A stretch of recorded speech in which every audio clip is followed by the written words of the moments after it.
Good morning, everybody. It's nice to see all of you here. I'm particularly pleased that we have here a number of representatives of UNESCO clubs in Jamaica. This is my second visit to this beautiful institution. I was first here about 3 years ago when I came with Mr. Everton Hannam to indeed launch the UNESCO Club at this university. And it is good to see that since that time, about 3 years ago, that a number of other clubs have been established in other institutions. The Honorable Lisa Hanna, Minister of Youth and Culture, Mr. Hiroshi Mitsuya, Chargé d'Affaires of the Embassy of Japan, all other protocols observed, ladies and gentlemen.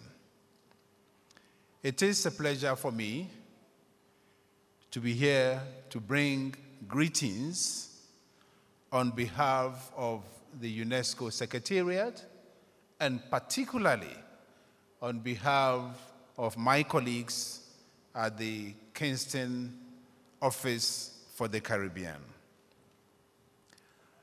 The previous speaker, Mrs. Audrey Tuloghlon, has given you a brief synopsis of UNESCO, its history, its mandate, and its structure. I just want to add that our office in Kingston, although we are located here in Jamaica, we cover the English and the Dutch-speaking countries in the Caribbean.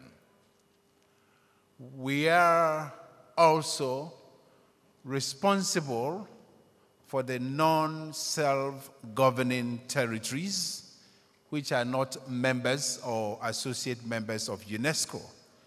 And in this regard, I'm referring particularly to Bermuda, Anguilla, Montserrat, Turks, and Caicos.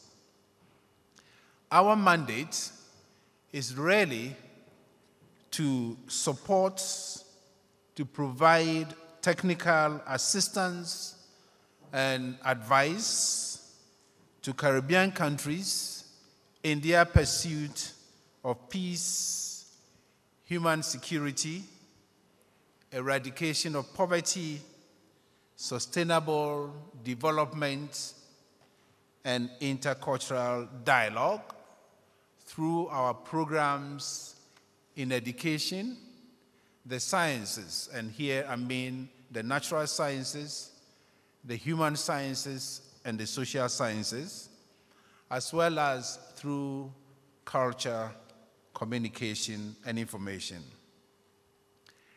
In our work, we serve, we collaborate, and we partner with 6 main categories of communities.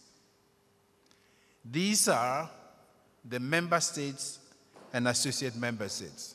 In this regard, I have to say that we have 13 member states in the English and the Dutch-speaking Caribbean, and 4 associate member states: Cayman Islands, British Virgin Islands, Curaçao, and St. Martin. These are the 4 associate member states.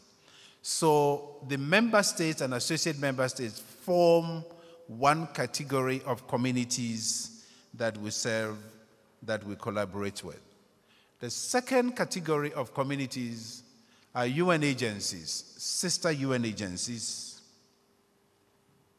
The third one are intergovernmental organizations outside of the UN systems, For example, the CARICOM and the OECS are intergovernmental agencies that we work with, as well as the multilateral banks, the World Bank, the Inter-American Development Bank, and the Caribbean Development Bank.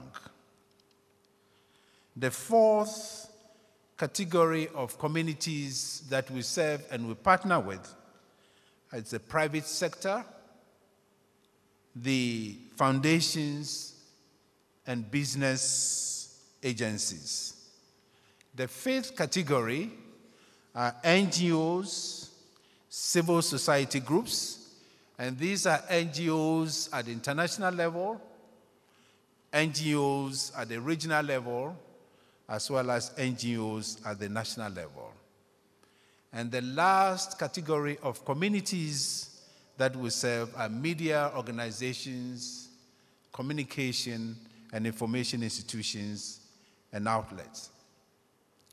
UNESCO clubs, UNESCO centers, and associations or friends of UNESCO.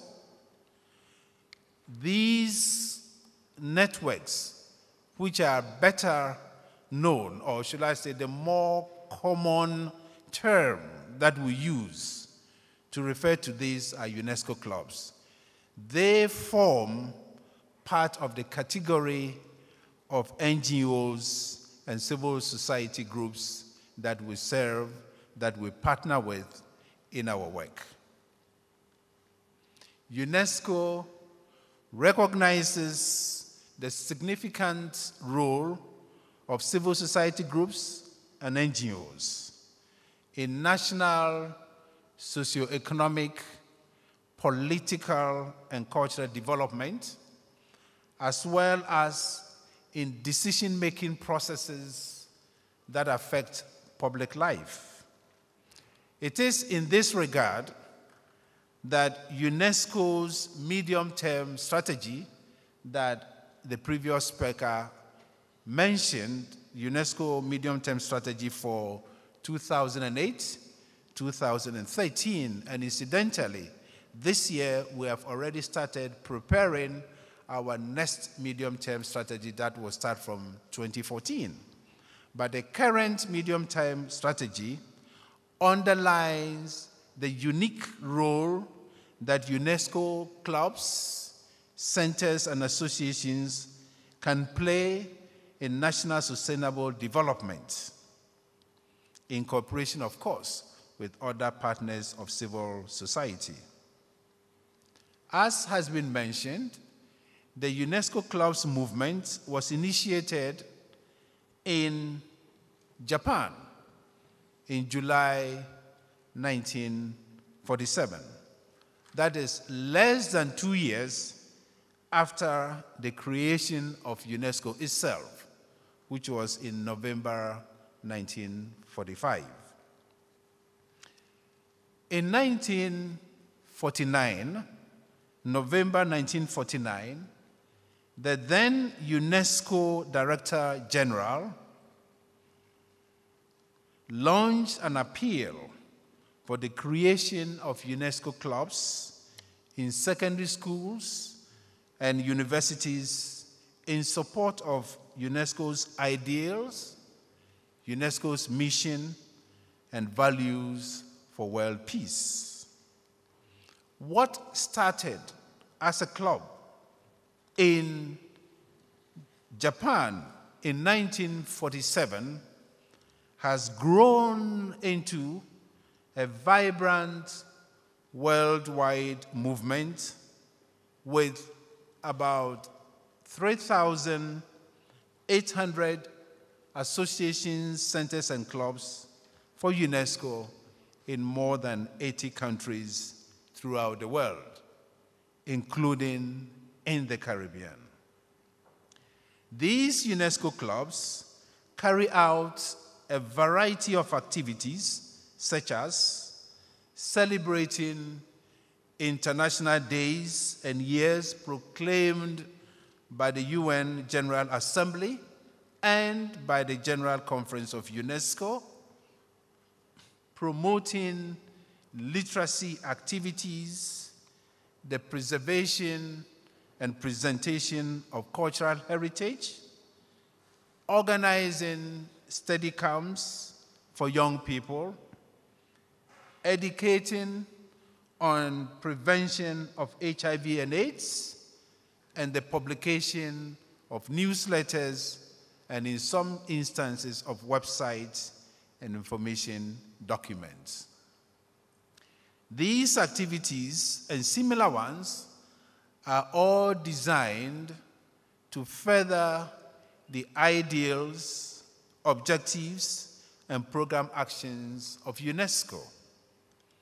The activities also help to foster UNESCO's principles and mission in civil society, as well as to publicize the organization's values at the local community level. UNESCO clubs, centers, and associations for UNESCO are valuable partners for us, for the organization. We appreciate the efforts of the Jamaica National Commission for UNESCO, the St. Kitts and Nevis National Commission for UNESCO, and other national commissions for UNESCO in the Caribbean countries that we cover. Their efforts to encourage and support the establishment of UNESCO clubs in the Caribbean. We also acknowledge and appreciate the active role of the Jamaica National Commission for UNESCO in the work of the World Federation of UNESCO Clubs, Centers, and Associations. I congratulate the Jamaica National Commission for taking the initiative to have this national launch of the UNESCO Clubs movement in Jamaica. I wish you all the best in your efforts, and you can certainly count on the support and collaboration of our Kingston Cluster Office for the Caribbean. Thank you for your attention, and may the Lord, as we said, who can replace our ashes with beauty, bless us all. Thank you.